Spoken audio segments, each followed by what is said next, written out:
das Spiel läuft. Nicht nach Schluck. Und Schere, wieder Schere gegen Papier. 2:0 für die Ministerin, die auch hier natürlich ihre gelbe Karte wunderbar eingesetzt hat. Taktisch brillant, technisch super ausgeführt und das Spiel läuft. Um bei diesem Turnier mitzuspielen, muss man um diese wunderschönen Mukarones spielen. Die kann man sich vorher gewinnen. Bei jeder Anmeldung kriegt man 3000 Mukarones. Und je mehr man spielt, desto sicherer ist es, dass man bei dem Turnier mitspielen kann. Die Veranstaltung wird ungefähr bis 12 Uhr gehen, denke ich. Es sind jetzt 64 Teilnehmer, also in 2 Stunden sollte die Sache durch sein.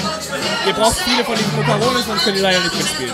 Ja, also jetzt haben wir hier die MDK, ehemals MDK, jetzt inzwischen FMDK. Ich bitte euch auch gleich sehr laut zu antworten. Hier ist inzwischen natürlich irre was los in dem Laden.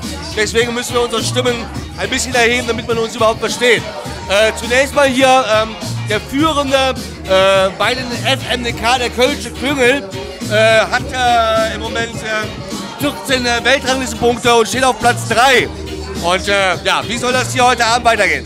Ja, wir versuchen natürlich, die 10 Kisten zu gewinnen. Ne? Wirtschaftlich stehen wir nicht so gut da. Irgendeiner muss das Ding mal holen. Ne? Ja, also vielen Dank für dieses Interview. Also heute Abend viel Glück für euch.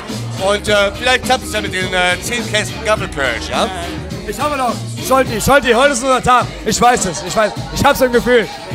Habe ich komischerweise schon 3-mal gehört eben, aber naja, okay. Sehen wir dann gleich.